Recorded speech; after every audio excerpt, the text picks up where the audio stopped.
Ok, agora sim. Então, dando início à carta Invacapital de setembro. Boa noite a todos. Vocês estão vendo minha tela, correto? Estamos sim. Então tá bom. Então vou avançar aqui, Rafael. E pessoal, quem quiser fazer perguntas, puder dar prioridade no chat, já podem ir fazendo ao longo da apresentação. Não precisa esperar o final, não, mas como é de costume, no final a gente abre um espaço para perguntas. A gente começa essa carta falando do risco de tempestade perfeita. Qual que seria, sobre a nossa ótica hoje, o risco de nós termos uma tempestade perfeita?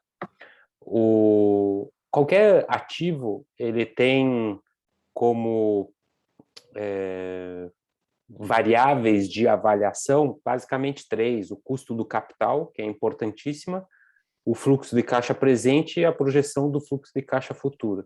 Quando a gente fala do mercado de renda fixa, a própria taxa de juros já basta para nos ser informação bastante para dar o valor de um ativo, um título de renda fixa. Então, o que aconteceu nos últimos meses é que a taxa de juros subiu muito.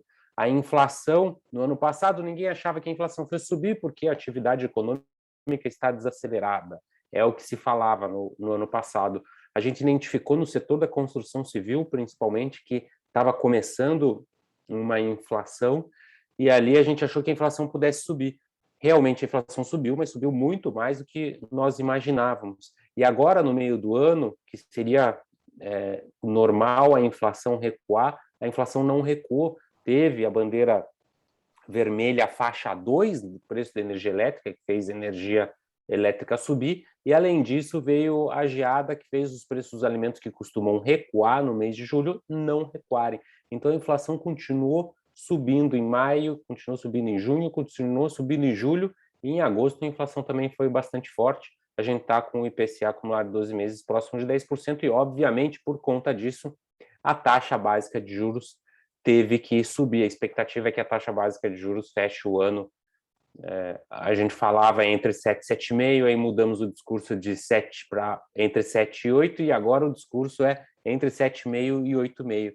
É bem provável que a taxa básica de juros passe até dos 8, é muito possível que passe dos 8, mas o nosso cenário é que pare por aí. Não acreditamos num cenário de taxa de juros de 2 dígitos. Entretanto, o risco da tempestade perfeita estaria na crise hídrica. As reservas de água, as represas do Sudeste e agora um pouco do Sul também estão bastante baixas. O que se tem comentado é que esse ano possivelmente ainda não vai ter racionamento de energia, mas que se não chover muito no verão, a gente teria racionamento de energia no ano que vem. E essa precificação de um racionamento de energia que seria a tempestade perfeita. No momento que o mercado acreditar que vai ter racionamento de energia, a gente veria as taxas de juros subirem mais e a gente veria o valor dos ativos recuarem. Porque quando a gente fala de ações, não mais de renda fixa, mas de ações, além do custo do capital, a gente tem perspectiva de crescimento no lucro. E se tiver racionamento de energia, além de termos risco da inflação continuar em alta, ou seja, a taxa básica de juros vir para 10, existiria a chance também da economia recuar, da atividade econômica retrair e a gente observar uma menor perspectiva de lucros das empresas. Então, seria uma segunda variável que impactaria o mercado de ações. Nós revisamos o valor do Ibovespa, que daqui a pouco vamos falar sobre isso, ele recuou um pouco, mas se nós considerarmos uma queda no lucro das empresas no próximo ano ou um crescimento muito baixo nos próximos anos, então esse valor que recuaria ainda mais. E por que seria tão grave esse racionamento de energia? Como vocês podem ver ali no gráfico, a utilização da capacidade instalada da indústria já está em 80%, está no nível mais alto desde o ápice da crise da Dilma, lá em 2014 e 2015, e a indústria não tem como atender a demanda no momento atual. Imagine se ela tiver que ligar suas máquinas, sei lá, um dia por semana, 20% do tempo, ou seja lá qual for o nível de racionamento que a gente vai observar. A demanda provavelmente não vai recuar 20%, eu estou arredondando esse número de 20%, mas provavelmente a demanda não vai recuar na mesma velocidade que vai recuar a oferta. Então a gente vai ver a inflação subindo ainda mais, e esse seria um cenário bastante negativo em que a taxa de juros talvez viesse para 2 dígitos e os ativos recuassem ainda mais. Não é a nossa principal premissa, nosso principal cenário. A gente acredita ainda num cenário de que, pelo menos se espera chuvas, pelo que eu li, se esperam chuvas normais. O ideal é que chovesse nesse verão acima da média histórica, porque a gente teve 7 anos agora chovendo abaixo da média histórica, nos 7 anos anteriores tinha chovido acima da média histórica. E vamos torcer para que a gente volte a ver chuvas acima da média histórica, para então não ter o apagão no próximo ano. E outra informação curiosa, o Operador Nacional do Sistema, a ONS, que administra o sistema de energia elétrica do nosso país, tinha feito uma projeção de carga, considerando um crescimento no PIB de 3%, o crescimento no PIB esse ano deve crescer 5%, já considerando uma redução com base aí nessa desaceleração econômica que começou a ser observada agora no segundo semestre. Então, a projeção deles era no crescimento menor e a indústria cresceu muito no começo do ano, cresceu muito no final do ano passado também, e a indústria consome muito mais energia do que os serviços. Então, é por isso que a gente está consumindo mais energia do que se esperava. A projeção da ONS acabou ficando atrás por essas duas razões. Estamos consumindo muita energia e as reservas estão baixas. Esse é o risco da gente ter um racionamento de energia, que daí pode trazer outras consequências, não é o nosso cenário principal, então, só para dar um alerta. Então, essa é a razão pela qual a gente está olhando o Ibovespa aí abaixo de 115 mil pontos e não estamos saindo correndo comprar feito doido. A gente fez uma compra lá no meio de agosto, fizemos uma outra compra hoje para praticamente todos os clientes. A gente deve fazer, inclusive para o pessoal que tem as contas na Warren, a gente deve fazer rebalanceamento na semana que vem, mas a gente não está saindo as compras feito doido, bem diferente daquele momento ali em março, abril do ano passado, que ali a gente teve coragem de sair um pouquinho mais as compras do que estamos saindo agora. Agora a gente acho que tem que ser aos poucos, porque existe alguma chance desse cenário pior vir a ocorrer. Falando um pouco do exterior, foi muito curioso a retomada do governo do Afeganistão pelo Talibã, e o que intriga muito foi o fato de que o exército do Talibã herdou próximo de 80 bilhões de dólares em equipamentos do exército norte-americano. Esse número foi dito numa entrevista, numa conferência, na verdade, que eu vi, que, se não me engano, era um ex-general, um ex-coronel do exército americano. Não é um número que eu, particularmente, não acredito que seja tanto. 80 bilhões de dólares em armamento é muito, né? De qualquer forma, foi provado que realmente tem muita coisa lá. Fizeram um desfile com os helicópteros Hawk, que são helicópteros caríssimos, e está se falando aí que o Afeganistão hoje tem um armamento melhor do que 80% dos países do mundo. Mas o que nos chama mais atenção não é, na verdade, isso, é o fato do governo americano talvez ter ficado enfraquecido num momento que os chineses estão mostrando bastante as suas garras, né? O Partido Comunista Chinês alterou a legislação das escolas para que eles tenham mais controle sobre a educação dos jovens.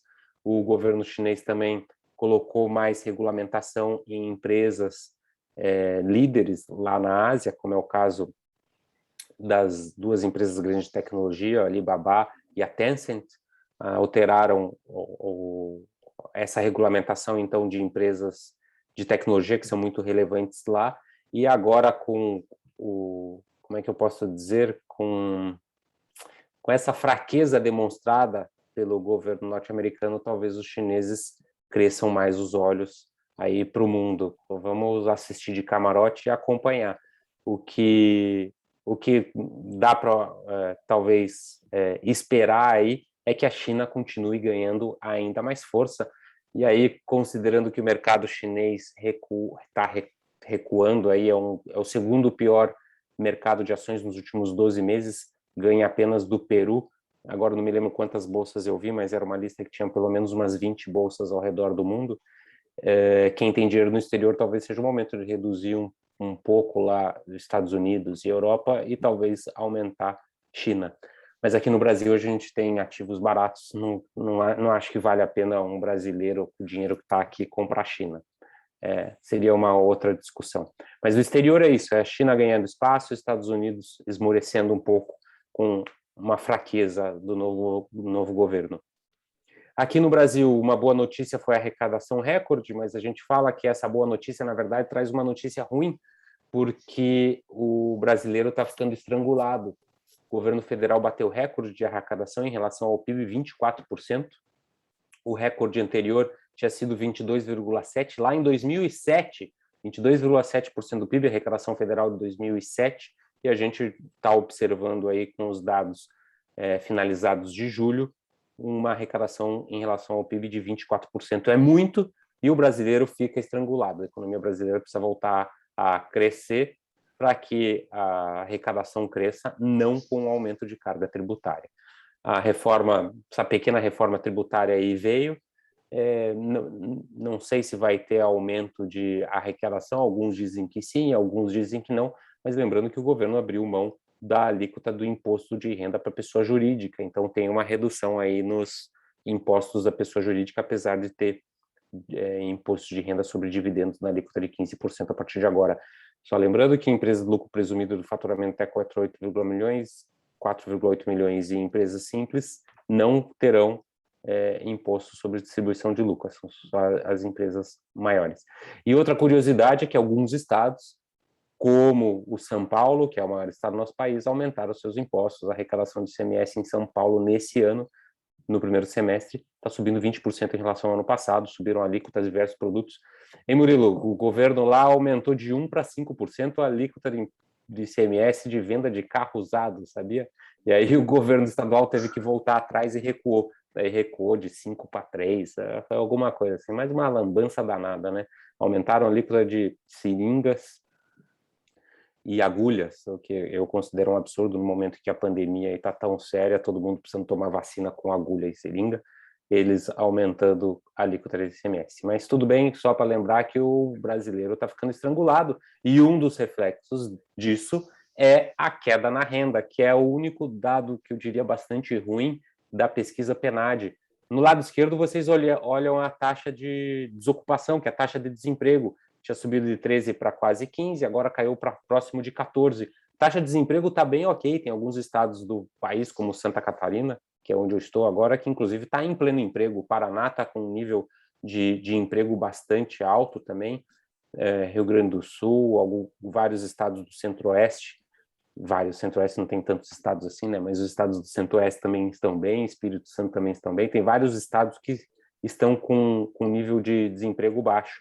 Entretanto, todo mundo está vendo perda na renda. Olha o que aconteceu do ano passado para cá, caiu de quase 2.700 a renda média do trabalhador brasileiro para 2.500, e já vinha caindo, porque lá no período da crise da Dilma caiu bastante. Então, esse é um número muito ruim. O brasileiro está sofrendo com a inflação, o brasileiro está sofrendo com aumentos de impostos e com essa atividade econômica que sofreu um baque danado no ano passado. Esse é um problema. E é por isso que, às vezes, eu não sou tão otimista em relação às empresas de varejo. Talvez algumas empresas de varejo brasileiras aí tenham apreciado demais, porque o povo brasileiro não está com a bola toda assim para sair consumindo, não. A gente vê aí exportadoras voltando a ter muitos lucros, mas as empresas internas talvez nem tanto. Agora, falando da política, acho que não tem como a gente não falar desses eventos recentes, né, Murilo? Acompanhamos de perto, semana passada a gente ficou bastante angustiado, fizemos uma reunião de emergência na INVA para saber se a gente fazia algo para proteger a carteira dos clientes, porque nós estávamos com receio de ter uma paralisação dos caminhoneiros e de ter quebradeira no 7 de setembro. Lá na semana passada a gente concluiu fazendo pesquisas e conversando com pessoas, conversando com fontes, como dizem os jornalistas, que não teria uma paralisação ampla da classe dos caminhoneiros. E isso nos deixou mais tranquilo. Outra coisa que nos deixou uma expectativa boa é que, se houvesse quebradeira, o Bolsonaro perderia a credibilidade, né? Então a gente achou que não fosse ter quebradeira, a gente achou que os caminhoneiros não fariam uma manifestação ampla e severa. De fato, acertamos, foi isso que aconteceu. Inclusive, o EWZ, que é o principal ETF brasileiro negociado lá no exterior, na terça-feira foi muito bem, ele amanheceu subindo um bocado, porque na segunda-feira o mercado do exterior estava fechado, porque tinha sido Labor Day na segunda-feira lá nos Estados Unidos. Então ele amanheceu subindo alto, pegando a alta de segunda-feira aqui do Brasil, mas ao longo do dia ele foi caindo, mas fechou positivo, se não me engano fechou 0,2 positivo, foi isso, né, Murilo? Na segunda, Na terça-feira o EWZ. O EWZ eu não sei quanto fechou, mas ele chegou a disparar, né? E o Ibovespa aqui subiu 0,7 na segunda. Na segunda. Acho que ele começou subindo próximo de 1% e fechou subindo 0,2%, mas ok, o cenário estava bom, mas as coisas acabaram se esquentando um pouco mais, acho que no dia seguinte, na quarta-feira, quando o pessoal foi digerir as falas, né, os pronunciamentos do presidente Bolsonaro, tanto em Brasília quanto em São Paulo. Aí a coisa acabou ficando mais tensa, mais tensa, mais tensa, até que hoje parece que a corda estava ficando mais próxima de romper e Bolsonaro fez uma reunião com o Temer. Ainda não consegui descobrir se quem convocou o Temer foi o próprio Bolsonaro ou se foi o Temer que ligou o Bolsonaro e pediu para conversar com ele. Mas fato é que o Bolsonaro, após essa reunião, se não me engano, às 4h25, divulgou uma carta com 12 itens. Você consegue mostrar a carta, Murilo? Mas basicamente ele cita o Alexandre de Moraes, mas basicamente ele fala que no calor do momento ele falou coisas que ele não deveria ter falado.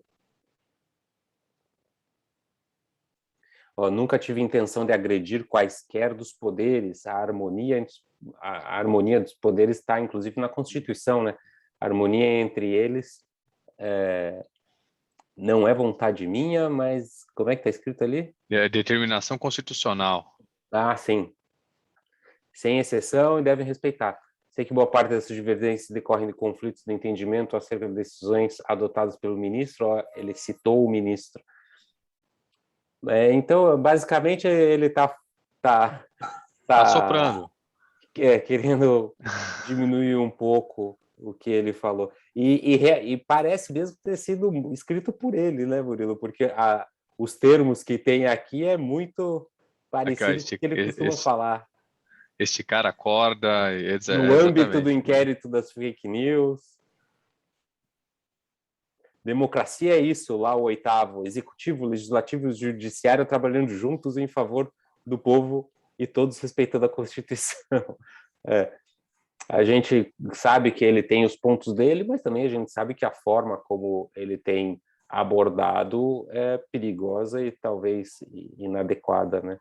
Mas quem quiser entender esse momento atual, eu sugeriria ver a entrevista do Ives Gandra, que deu para a Jovem Pan no dia 30. É só botar no YouTube lá, Ives Gandra, Jovem Pan, que você vai ver a entrevista dele, 1h30, muito interessante. Ele fala das falhas do legislativo e das falhas do nosso judiciário também nesse momento delicado do nosso país. Vamos voltar lá para a carta, Murilo? Vamos. Então, a gente vai mostrar um cenário que nem é o desse mês ainda, né? Mas vamos olhar os indicadores. Muito vermelho no mês passado, taxa de juros subiu ainda mais, então a renda fixa foi mal. Lembrando que quando a taxa de juros sobe, os preços dos ativos recuam. Então as taxas de juros de longo prazo subiram, beiraram aí os 10% ao ano, as taxas mais longas, e isso fez os títulos de renda fixa recuarem.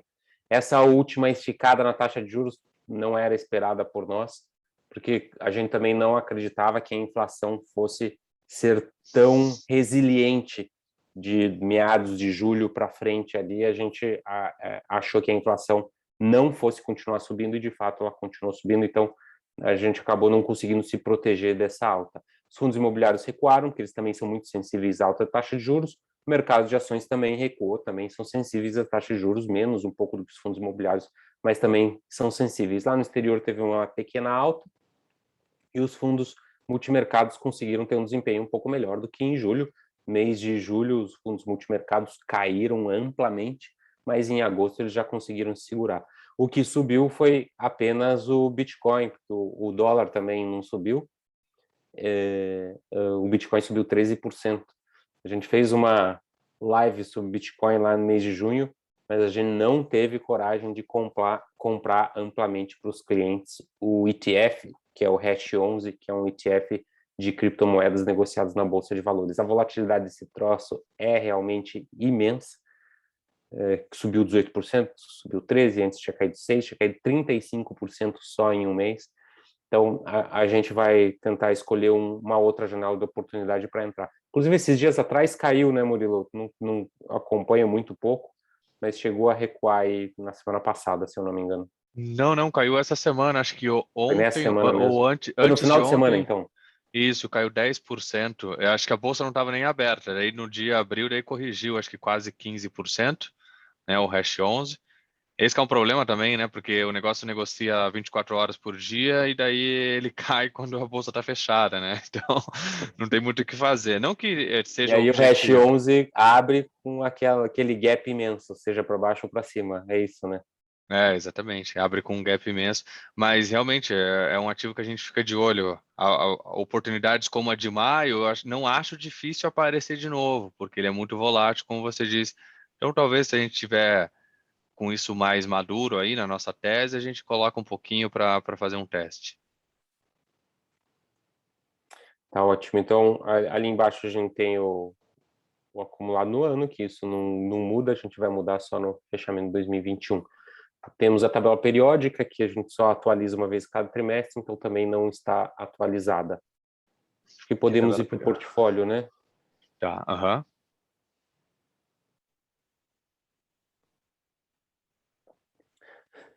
Então, pela terceira vez, até que deu para segurar. O mercado foi muito tenso, todas as classes sofrendo bastante no último mês,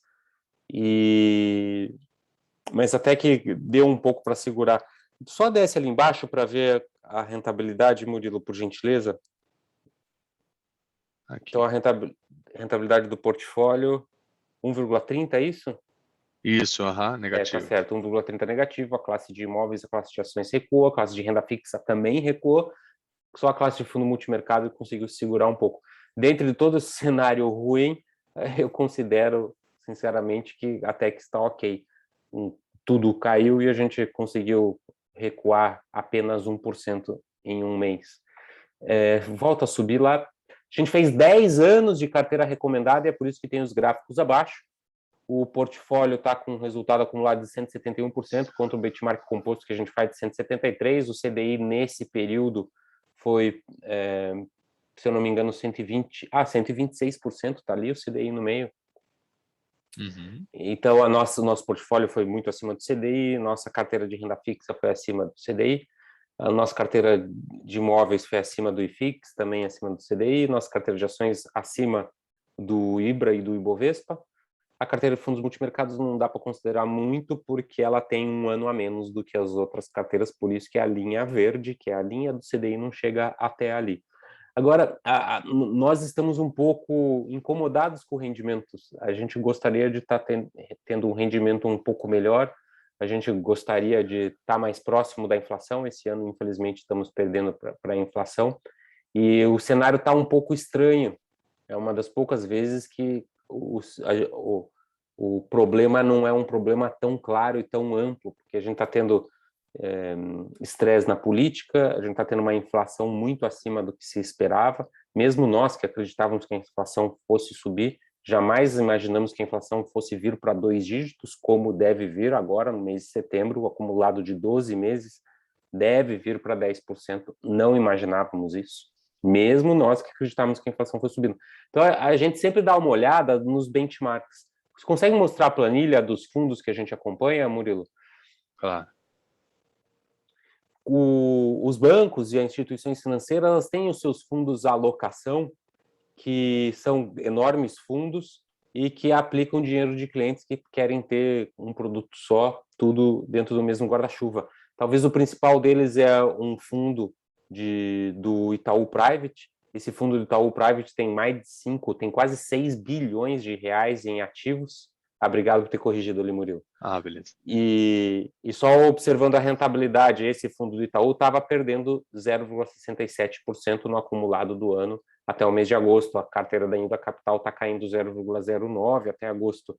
O BTG tem um fundo amplo assim também, que é o BTG Discovery. Esse fundo tem mais de 10 anos de histórico, é um histórico amplo, histórico sensacional, porque todos os demais aí têm históricos pequenos.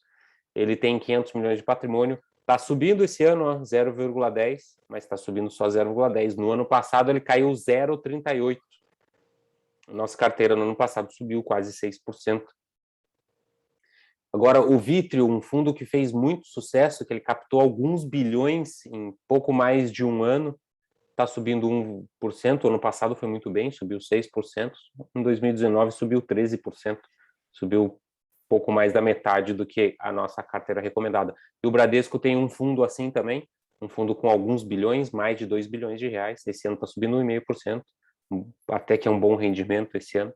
No ano passado subiu 6%, mas em 2019 subiu só 9%. Esse daqui é o mais conservador de todos, por isso que em 2019 subiu menos, e por isso que esse ano está conseguindo ter um desempenho melhor também.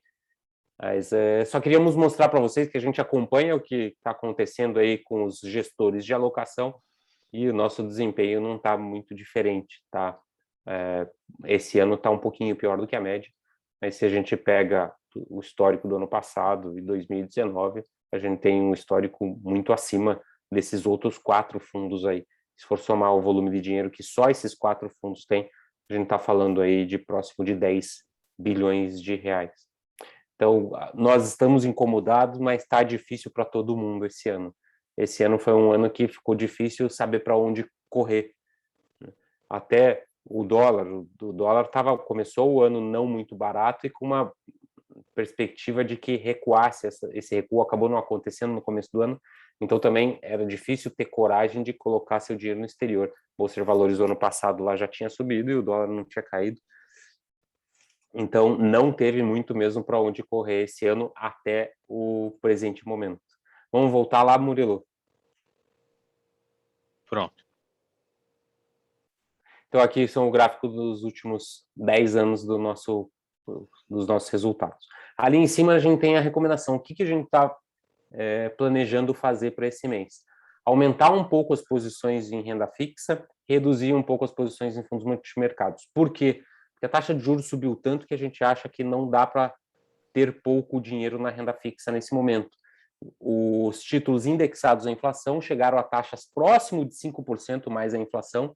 Então, se a inflação se mantiver em 10% para os próximos 5 anos, a gente vai ganhar 15%, próximo de 15%. Se a inflação cair, vier para uma média histórica ali próximo de 5%, então a gente vai ganhar próximo de 10% ao ano nos próximos anos. A taxa dos títulos pré-fixados vieram para próximo de 10%. Títulos pré-fixados de bancos privados, de bancos pequenos, a gente está conseguindo ver aí taxas de 11,5% para vencimento de apenas 2 anos. Então, as taxas subiram muito. A gente acha que não podemos perder essa oportunidade, além da taxa básica de juros, que vai vir para casa dos 8%. É bem provável que a Selic ou o CDI, nos próximos 24 meses, dê um retorno próximo de 8%.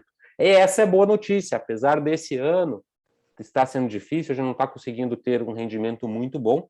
O que a gente falava há um ano, há 6 meses, de que o investidor conservador não poderia esperar uma taxa de retorno muito maior do que 5% ou 6%, hoje o discurso é diferente. Um investidor conservador, ele já pode esperar uma taxa de retorno próximo de 8%. Então, um investidor moderado, mais arrojado, para os próximos meses, para os próximos anos, ele pode voltar a esperar taxas de retorno próximas de 10% ao ano, que inclusive é o nosso histórico. Desde setembro de 2011, os últimos 10 anos, a nossa média de retorno foi 10,5% ao ano. Então, esse 10,5% ao ano que a gente falava que seria muito difícil conseguir manter, agora eu já não acho mais. Nós acreditamos que a gente tem chance de conseguir manter uma taxa de retorno de 10,5% ao ano, até porque o CDI vai vir para próximo de 8%. Não sei se isso vai perdurar por 5 anos, mas pelo menos nos próximos 2 anos, próximos 24 meses, tem grande chance desse cenário ser factível. Então, estamos perdendo agora, nesses primeiros meses do ano, mas a perspectiva para os próximos 2, 3, 4 anos melhora um pouco, porque a linha base subiu muito. Então, a boa notícia é essa, que essa inflação mais alta vai fazer com que a nossa expectativa de retorno cresça. Já cresceu, né? Só olhar os títulos de renda fixa que a gente compra hoje, taxas muito maiores do que a gente comprava há 6 meses ou há 1 ano atrás. Sim. E já que estávamos falando de renda fixa, na carteira de renda fixa, eu acho que pode ir para a carteira de renda fixa. Tá. A boa notícia é que essa forte arrecadação nos dá a perspectiva de que o Brasil vai continuar solvente, de que o risco de insolvência ele reduz. O endividamento brasileiro acreditava-se que poderia chegar próximo de 100% do PIB, mas ele deve parar próximo dos 90% do PIB aí no final do ano. E o gráfico da esquerda que a gente mostra é o gráfico da meta Selic, e a gente vai ver agora o terceiro maior ciclo de alta na meta Selic dos últimos 10 anos. Ali no gráfico a gente tem desde 99, dos últimos 20 anos, desde que o CDI virou algo mais racional, né? Porque no milênio passado, o CDI chegou à casa dos 40%, então desde que ele ficou ali na casa dos 20%, a gente vai ter o terceiro maior ciclo de alta na taxa básica de juros. E isso não era muito esperado, esperava-se que a Selic fosse subir aí para a casa dos 6 e vai subir para cima de 7. Inclusive, Murilo, essa expectativa que a gente colocou aqui, que é a expectativa do relatório Focus, já ficou defasada, né? Porque não é mais 5,5, o ciclo de alta aí provavelmente vai ser 5,75 ou 6% esse ciclo de alta na taxa básica de juros que a gente vai ver. Uma boa notícia é que a tendência de longo prazo é realmente na queda na taxa básica de juros. Então, se ali é uma tendência logarítmica, você pode ver que a taxa de juros estava caindo e deve se manter agora numa média próximo de 5, que inclusive é o que os economistas acreditam que é a taxa de equilíbrio, algo próximo de 5, 5,5. Vamos torcer para que a inflação volte a recuar muito em breve e que isso que estou falando para vocês de fato aconteça. Caso contrário, a economia real, as empresas vão sofrer bastante e aí a gente vai observar o Ibovespa patinando por um tempo. Do lado direito a gente tem a taxa pré-fixada, só para mostrar o quanto subiu a taxa de longo prazo nas últimas semanas de agosto. Acho que de renda fixa é isso, né? Tá aqui a razão pela qual a gente quer aumentar as posições em renda fixa. Olha como é que está o título com vencimento em 2026, sem emprestar dinheiro para o governo para ganhar 10% ao ano, é um bom retorno, né? Ou para ganhar 4,5% mais a inflação. Que país do mundo a gente tem taxa real de juros de 4,5% garantida pelo governo? É muito difícil a gente encontrar isso, muito difícil. Então, a gente precisa aproveitar, a gente acredita que vale a pena reduzir a exposição em fundos multimercados e aumentar na renda fixa. E é isso que nós planejamos fazer ao longo desse mês para os clientes. Acho que ali mostra a gente está no 0 a 0, em comparação com o Imageral estamos ganhando, porque o Imageral está caindo 0,8. O rendimento nos últimos anos da nossa carteira de renda fixa está muito bom. Só fica aí um pouquinho, Murilo. Aqui embaixo, desculpa, tá. Acho que só embaixo. Ó, no último ano, 5,5 contra 4,8, 13 contra 12, 9,9 contra 9,79. Então, os últimos 3 anos e esse ano, a gente vem batendo esse benchmark, que é uma geral, que é um benchmark dificílimo de bater. São muitos poucos os fundos de renda fixa que conseguem chegar perto do histórico de rentabilidade do Imageral XC. Ele rende muito mais do que o CDI, ou pelo menos rendeu nos últimos anos, na última década aí. Agora, a classe de imóveis sofreu um revés grande no mês passado, com essa alta na taxa de juros. Eles tinham recuperado em julho, mas voltaram a recuar. A recuperação de julho foi só devido à reforma tributária. A reforma tributária não impactou os fundos imobiliários, eles não vão ter imposto, mas a alta nos juros impactou, a queda nos últimos 12 meses está em 1%. Agora, a boa notícia é que os fundos imobiliários, praticamente todos eles, vieram para baixo do seu valor patrimonial. Murilo, mostra ali Então, essas bolinhas é a relação do preço com o valor patrimonial de cada fundo, né? Então, a classe de lajes corporativas está valendo 0,8 vezes o seu valor patrimonial, galpões logísticos 0,9, shopping 0,78, os híbridos que têm uma mistura de tudo, inclusive os híbridos acho que têm a renda fixa, né? 0,94 e os fundos de fundos 88% do seu valor patrimonial. Todos eles estão, não são todos, né, mas a grande maioria dos fundos imobiliários estão negociando abaixo do seu valor patrimonial, e o que era muito difícil de encontrar agora virou a média. Era muito difícil você encontrar fundos imobiliários rendendo 10% ao ano, ou próximo ali de 0,7, 0,8, e agora virou a média. Os fundos imobiliários estão com um rendimento médio de 0,67%, o que é muito próximo de 10% ao ano apenas através de dividendos. No longo prazo, tem uma tendência do valor da cota subir mais ou menos na velocidade da inflação. Alguns subirão mais, outros subirão menos, mas na média é para ser próximo disso. Então, está um bom momento, talvez, para a gente fazer rebalanceamento. Ainda não estamos querendo apostar forte em fundo imobiliário. Como vocês puderam ver lá nos aviõezinhos, a gente não elevou de -1 para 0 o centro de fundo imobiliário, porque a gente precisa ver a curva de juros chegar no seu topo. A gente precisa ver a inflação chegar no seu topo, começar a convergir para baixo, porque isso vai nos dar mais noção de que a taxa de juros vai parar de subir. Só quando a taxa de juros indicar que vai parar de subir, que eu acho que nós teremos coragem de aumentar as posições em fundos imobiliários. Por enquanto, é só uma comprinha aqui, uma comprinha ali, para fazer o famoso rebalanceamento.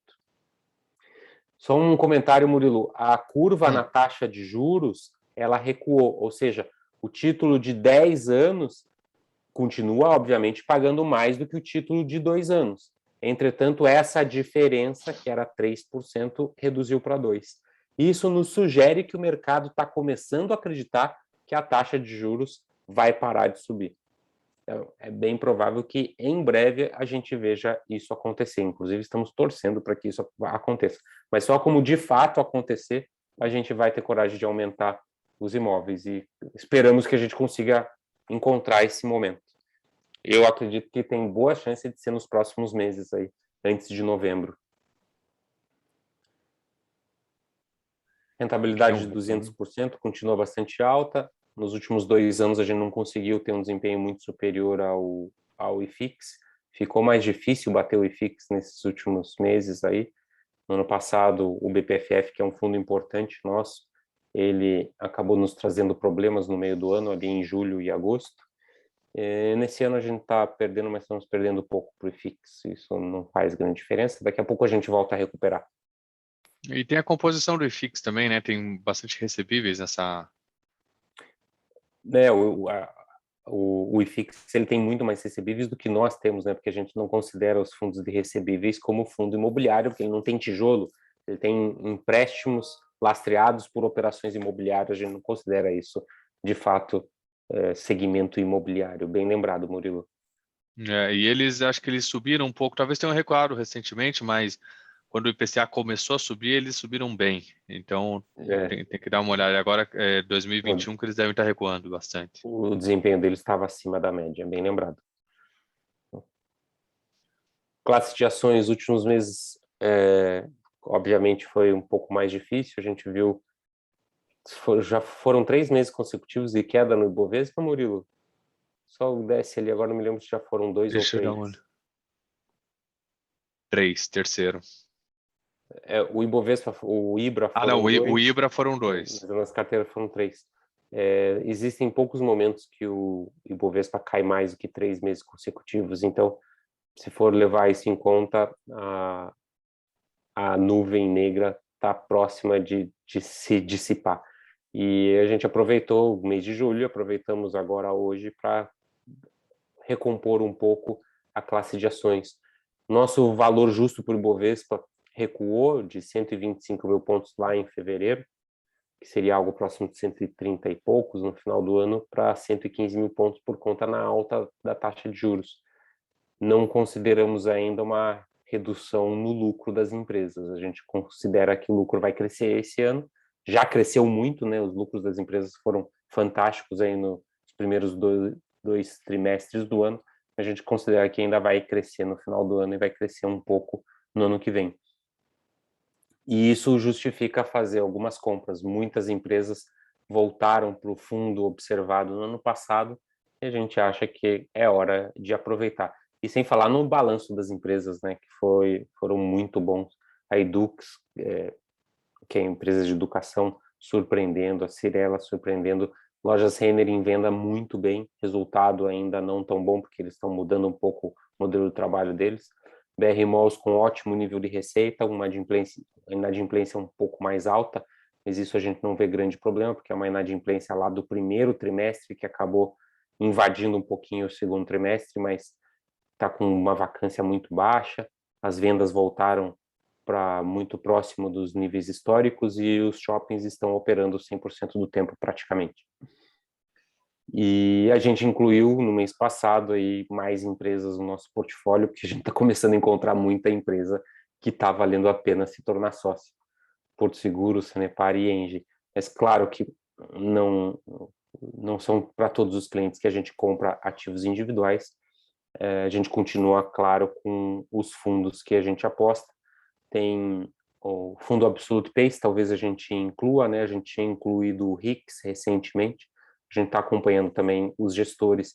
E uma coisa interessante que a gente observou de alguns gestores, como, por exemplo, o Constellation, que é um fundo que muitos dos nossos clientes aplica, eles ficaram muito em empresas mais tradicionais.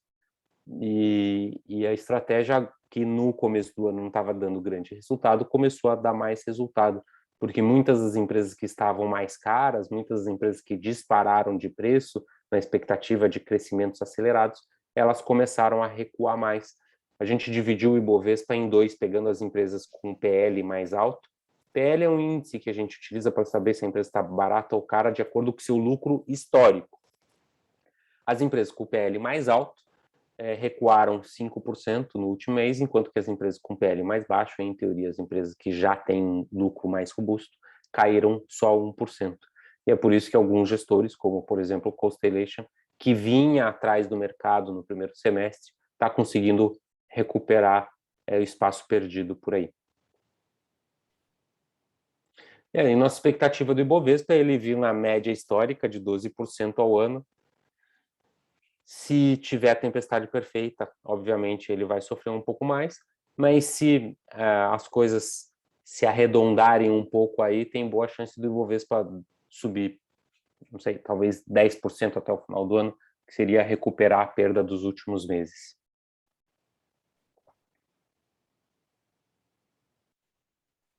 Aqui o rendimento da carteira, ela vem para o campo negativo, 0,20 desde o início, 185 contra 176 do Ibra. O Ibra permanece positivo, 2,11. A gente está perdendo aí um pouquinho para eles, para o índice. E só lembrando que o Ibra tem tido resultado muito superior ao Ibovespa. Desde o início, o Ibovespa está em 130%, não 176% como está o Ibra.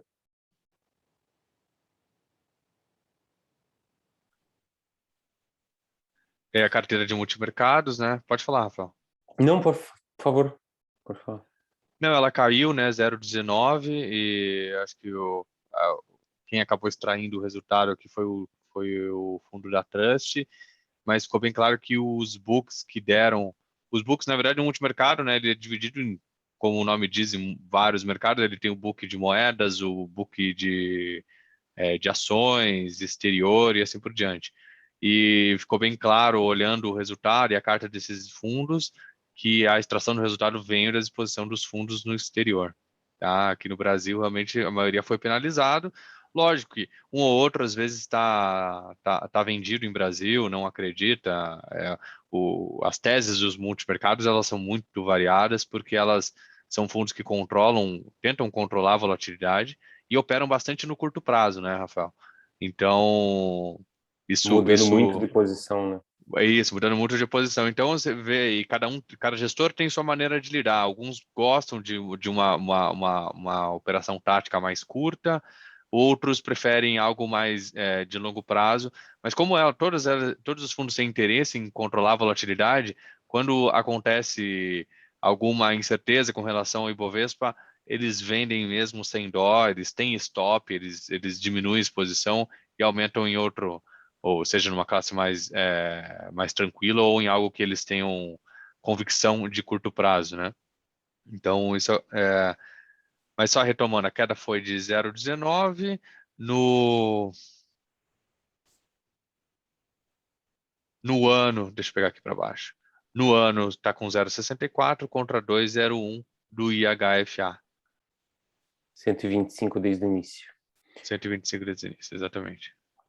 E, Murilo, eu acabei não falando do cenário político, né? Mas ontem, depois da reunião que a gente teve com as nossas consultoras de Brasília, a gente chegou à conclusão que seria a seguinte: impeachment, a probabilidade muito pequena, o Lira, inclusive, comentou isso, e há algumas razões pela qual não se acredita em impeachment. Uma delas é que ano que vem tem eleição, a outra é que um presidente não muito fortalecido beneficia muita gente da política, então talvez o legislativo esteja gostando de ver um Bolsonaro um pouco enfraquecido e para muita coisa pararia, né? Não daria tempo de pensar em reforma, nada disso, até se encaminhar um processo de impeachment. E também ninguém acredita numa loucura do Bolsonaro de querer dar golpe, de querer fazer alguma ruptura maior, porque ele não tem grandes aliados, né? É só ver o partido dele, ele não tem partido. Os militares também não estão tão aliados a ele assim, meio que desembarcaram do governo, então ele também não teria condição de cometer um equívoco maior, que seria ter uma ruptura. Até foi com base nesse cenário que a gente teve coragem de hoje fazer algumas compras aí, algumas aplicações em ações para as carteiras dos nossos clientes. Aí fala-se muito da eleição para o ano que vem, né? Ainda está muito cedo para falar disso. A gente pretende começar a pensar nisso em novembro, e só lembrando que o fundo do poço em eleições mais tensas sempre foi logo antes das eleições, tanto em 2002 como agora na última eleição, que também foi um pouco mais tensa. O fundo do poço foi muito próximo da eleição. Então tem muita água para rolar ainda. A gente vai começar a pensar nisso mais para o final do ano, e fazer alguma coisa por conta da eleição, eu acho que só lá no primeiro semestre do próximo ano, talvez no final do primeiro semestre do próximo ano. Acho que agora vamos para as perguntas. Tem perguntas ali, Murilo? Não tem, estou cobrando o pessoal aqui, mas não veio nenhuma ainda. Parece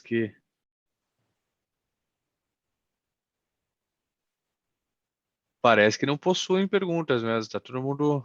Foi bastante claro. Só uma outra coisa, pessoal. A gente precisa tomar cuidado nesses momentos de tensão, de não se deixar levar muito pelos vídeos, áudios e informações que a gente fica recebendo aí por WhatsApp. Até porque o melhor momento para você ganhar com investimentos é comprando bem. Então, hoje em dia tem muita polaridade, né, polarização na política, e a gente é bombardeado por notícias da mídia, não estou falando da mídia dos jornais, mas estou falando das mídias digitais que a gente usa, das mensagens que a gente recebe no, no WhatsApp. Isso tudo às vezes nos contamina. A gente precisa de vez em quando parar, deixar isso de lado, pensar, conversar com pessoas que a gente sabe que são pessoas de mais bom senso e que não levam a sua ideologia acima da sabedoria, eu diria assim, acima do bom senso, porque senão a gente vai ficar doido e a gente fica muito nervoso nesses momentos, que é momentos mais de aproveitar a oportunidade do que de sair correndo. Perfeito. Então, E, E isso é engraçado, né, Rafael, você falar isso, porque na verdade a gente parece que procura as coisas, né? Se a gente é bombardeado por notícias, vê o jornal e as mídias digitais, e quando a gente vê, só tem notícia pessimista ou problemática ou horizonte, né, caótico.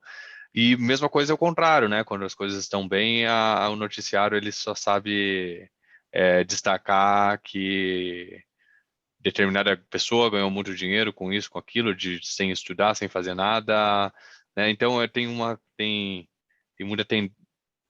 muito tendencioso, tem que tomar cuidado para É, não cair nessa. né? É verdade.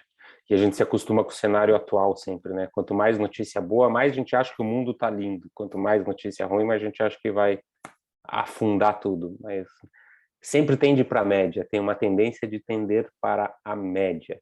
Então, quando tudo tá ruim, tem uma tendência de melhorar. Quando tudo tá fantástico, tem uma tendência de piorar. Essa é a realidade das coisas. A gente precisa tomar cuidado para não se contaminar. Tem uma pergunta ali, acho, Murilo. Tem, Rafael, o mercado americano tem tendência de baixa nos próximos meses? O mercado dos Estados Unidos está no nível mais alto de maneira relativa desde 2000, quando teve o boom das .com. E hum, é, o que acontece é o seguinte: não existe ainda perspectiva de aumento na taxa de juros dos Estados Unidos. Então, isso pode segurar o mercado em alta por mais tempo. Entretanto, a inflação lá está mais persistente do que se imaginava.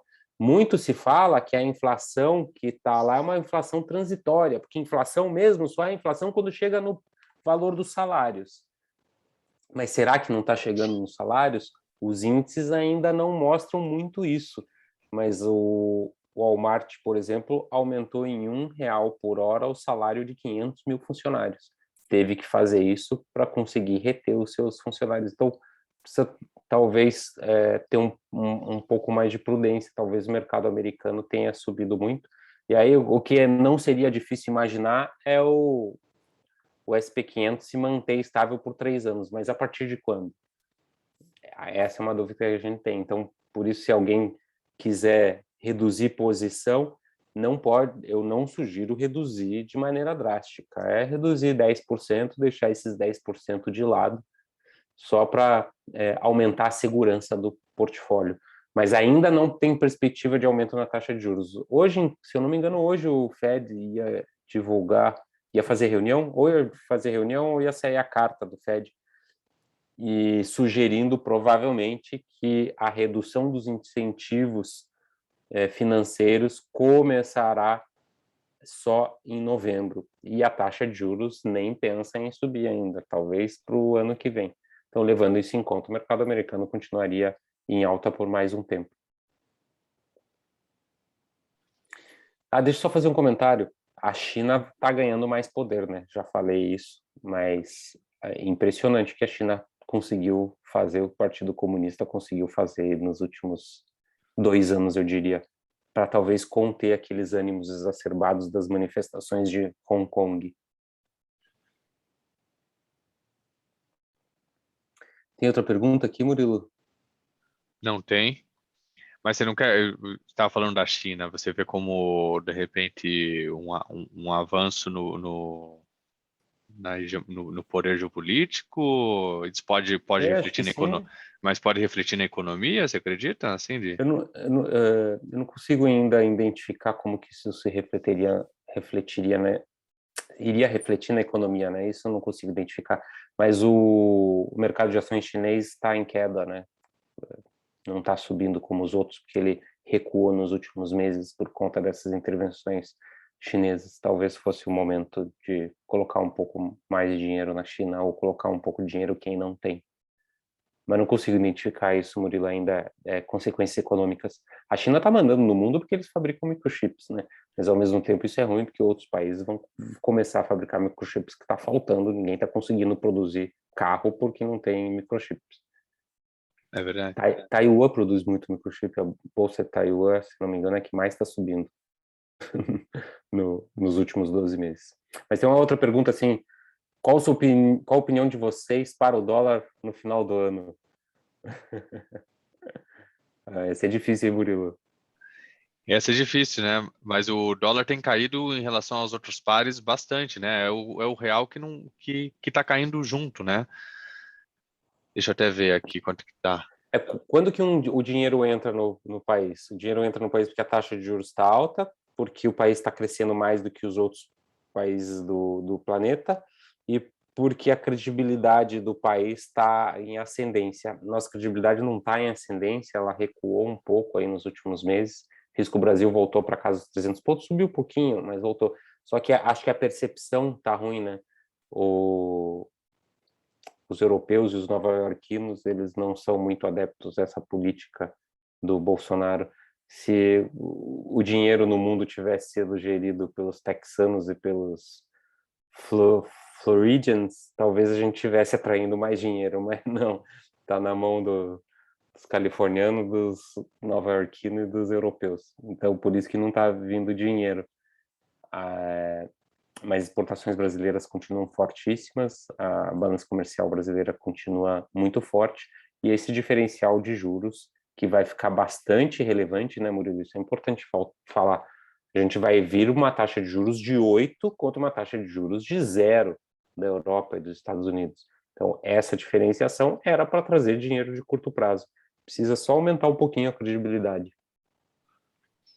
É verdade.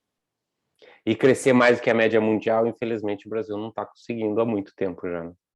Então, eu não apostaria muito nisso, eu apostaria só numa retomada da credibilidade e esse diferencial de juros. Ou seja, o dólar despencar não vai, mas talvez voltar para 5 ou talvez para 4,70 tenha uma chance, sim.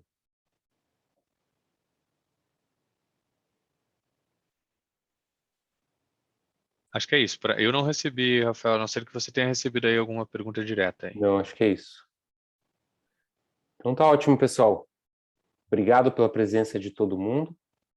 Se tiverem qualquer outra pergunta, mandem por e-mail para nós, vocês têm os nossos contatos, todo mundo tem nossos contatos. E a boa notícia é que a arrecadação está alta e a renda fixa base do nosso país voltou a ter níveis bastante atrativos. Então, a expectativa de retorno para os próximos trimestres é muito maior do que o que a gente observou aí nos últimos trimestres. Perfeito. Boa noite a todos. Obrigado. Até a próxima. Até a próxima. Tchau, tchau, pessoal.